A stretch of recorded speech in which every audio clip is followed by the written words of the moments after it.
Let's go ahead and kick it on over to Chuck with First Command, who, he's in the Navy. We're going to let that go. But Chuck, the big topic we'd love to talk to you about today is that retirement savings. What retirement savings plan may active service members already have in place? That's the first question I have here on my list, but go ahead and take it away. Well, there's two things really, Elizabeth. One is if you are retiring, if your transition is 20 years or more, you're going to have a pension. You're going to have the military retirement, which for I'll call it the grandfathered legacy program now, is 50% of your base pay. For younger members, after a couple of years ago, now everybody's on the blended retirement system. So the future is only 40% of your base pay. And you have to think about saving also. Because when you think about right now today, you're taking home base pay, you're taking home your tax-free allowance for housing, your tax-free allowance for substance. Both of those are going to go away, and they're advantaged by being tax-free. And then you're going to have half of that base pay as part of your retirement. The second thing you already have, if you're participating, is your thrift savings plan. I think of this as the federal 401k. It's the sponsored federal version of what you can contribute to. And if you're on the legacy retirement system, there's no match, there's no contribution from the government, but it's a great accumulation vehicle for a way to save for your future. Very important, on the blended retirement system, if you're on that, the government will match that much like they do for federal employees. And so you can get up to a 5% match of what you're putting in if you're on the new retirement system. Most people transitioning today probably are not in that position.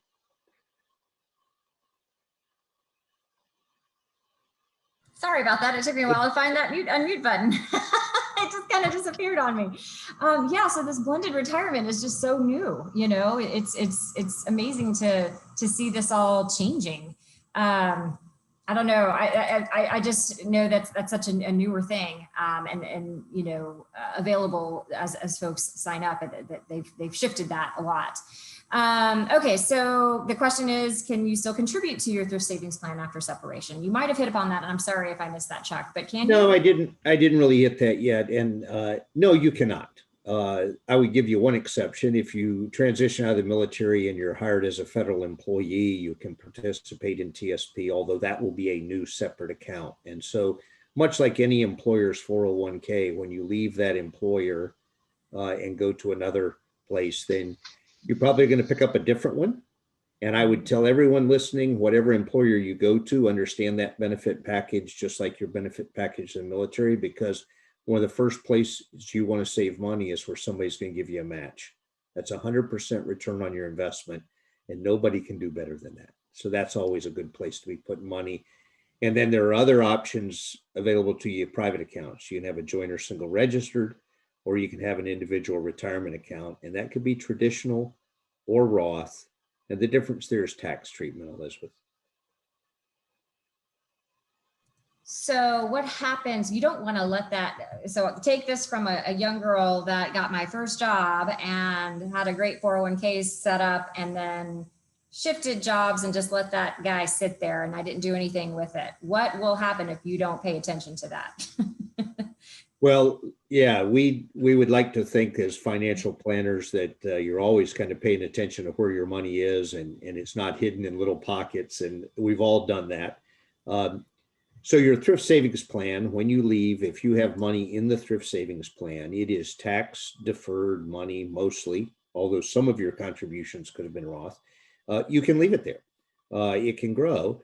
Or you can do what's called a qualified rollover. So you can transition it into a new 401k at your new employer or into an individual retirement account. And any financial professional can help you with that and the evaluation of whether that's in your best interest or not. Yeah, I think a long time ago, I just closed it out and took the hit and it was just not pretty. I was not paying attention to it.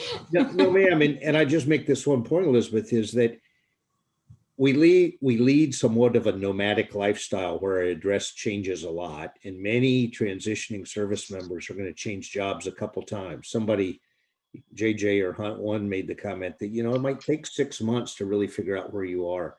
Most transitioning military people go through 2 or 3 jobs before they find the right fit. And so it's important to keep track of that, because not only are you changing jobs, you might be changing addresses, and now you've got money somewhere and the people holding the money can't even find you. So you want to keep really good records and stay in touch. You are so right on that. I think the study is, more than half of service members will be finding another job after they get their first job out of the military, and then 6 months later they're looking for something new because they are just jumping at the gun to get that paycheck. So we see that a lot. Yes, ma'am. We see that a lot. Okay, so what are some options for continuing to save for retirement? And I think you hit upon some of these, but is there anything else you want to talk about a little bit more here in this section? Let me add a little bit, if I can, on the individual retirement account. So one thing everybody should understand clearly is the difference between a traditional and a Roth account, and it's tax treatment. So it could be applied to your TSP, it could be applied to your 401k, or to an individual retirement account that you set up through a firm. And the difference is the traditional accounts, you get to, if you're under a certain income limit, you get to deduct that savings off your taxes. And so you get a tax advantage now, but it's deferred. So that account grows and grows over time, ideally. And then when you take it out, you pay income tax on it, both what you put in and what grew. A Roth, on the other hand, you pay taxes on the way in, and then it grows tax-free. And so the younger you are, the more advantage that can be if you're putting that money away and compound interest kicks in. The thing I like to say when I'm talking to people about this, Elizabeth, is do you want to pay tax? Well, none of us want to pay taxes, right? That's no fun. But do you want to pay taxes on the acorn or on the oak tree? And so it's a lot better for most people to pay the taxes now on the way in. It's an individual decision and everybody's different, but that is good because you could get years, if not decades, of tax-free growth that give you a lot of advantages when you get to ultimate retirement and live the happy life. That is such great advice. But did you make that into an acronym like JJ did? No, I have not. I love the life acronym. It's wonderful. I do love that though, the acorn or the oak tree. That makes a lot of sense for someone like me who really doesn't understand how those dollars kind of add up over time and what that looks like in the long term. Okay, so another question, Chuck, is what should I be aware of? Are there fees out there? Tell me what I should be looking out for as I'm considering these options. Well, always ask good questions. I liken it a little bit to going to the doctor. You can't get better medical treatment than when you are involved in asking good questions.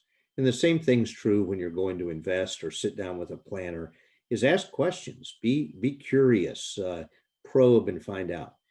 There's some kind of fee with almost everything you do. I mean, that's how the business works. So whether it's long-term care insurance or life insurance or an investment, there could be a sales charge. And you need to have an advisor explain to you the difference. It could be upfront, it could be contingent deferred, it could be all kinds of different things. And so each investment and the charges that go with them, there are trade-offs depending on what your goals are. So sales charge versus a management fee, sales charge versus what the internal expense ratio on a fund or whatever is. But they're minor compared to what you're going to get, in my opinion, from the long-term benefit of putting money away and watching it grow. Awesome. Okay, and one other thing here, how can a family assess their needs and goals for their retirement savings? I mean, what kinds of things do they need to factor in here? It's a great question, Elizabeth, and it goes back and it's very much a parallel to what JJ talked about with life insurance. Same concept is what's your goal? A lot of people, when they think about investing, they're worried about performance. And while performance is important, what's really important is, are you on track to achieve your goal? Studies show that people chasing performance never get the same level of performance that if they just sat still in a reasonably good fund and followed and kept going. You got to think about your risk tolerance. What's your time horizon? How much time do you have to save? How aggressive do you want to be? That'll help you pick funds. And think about the lifestyle you want to lead. We often, when we're talking to military members or military members in transition, I think they have a low expectation of what their lifestyle will cost, because you have to factor in things like inflation. Everything's going to cost more later. And I like to ask people, what are you going to do with 6 Saturdays and a Sunday? Okay. It's going to be a very different life in ultimate retirement, where you're going to have the opportunity to do many more things. And you don't want to be in a position where you've reduced your lifestyle. You want to be able to maintain it. So I'll leave you with one last thought for people that are math fun. If there's something in the industry that we refer to as the rule of 300. So if you want to have $10,000 a month of income and you multiply that by 300, that's about $3 million. That at a 4% return, you could draw on for $10,000 a month and never touch the principal. That's just a quick back of the envelope thing when you're sitting down with someone to get a rough idea. Now, that means you never touch the principal, so it may not have to be quite that high, but there's a bogey out there you got to chase, just like anything, to be sure that you're prepared and you've got things and you're ready for all the different factors that could come into play. That's why having a good financial plan, having a good plan that JJ talked about of what is it, sitting down with somebody. You've got 3 different organizations here that are big supporters of Hiring Our Heroes, and we all love to sit down and guide people and put them in a position where they get to kind of develop their own way forward. If I want my appendix out, I'm not going to go to the internet. I'm going to go to the doctor. So if you want really good advice, seek somebody you trust and go get that. Wonderful, wonderful advice. And we appreciate you guys as well. And I'm not going to lie, you kind of gave me the sweats there a second ago, talking about what are you going to do with 6 Saturdays and a Sunday. I can't think about my husband being home that much, you guys. Like that's there you go.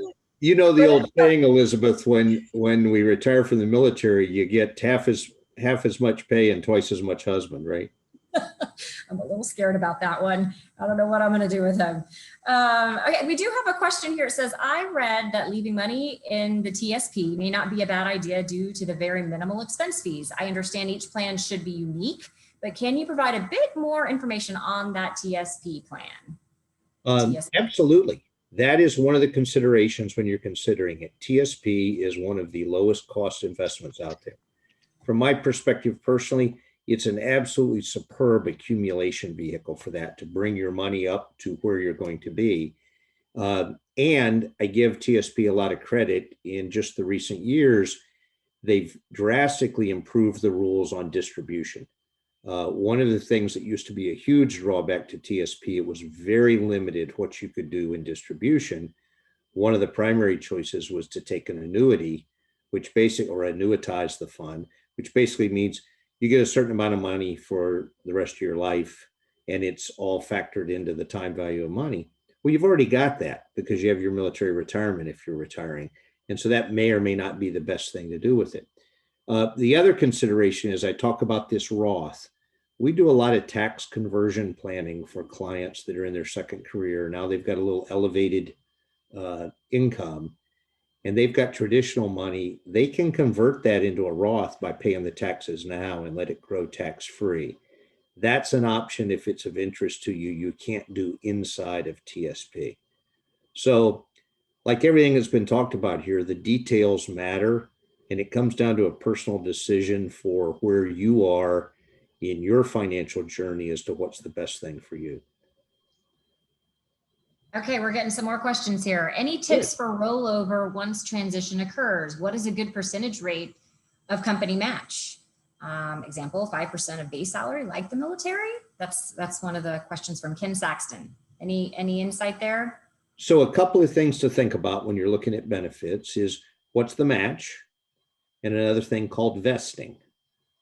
So when you contribute to a 401k with a company, you can be immediately vested, which means every penny that goes into that account is yours from day one.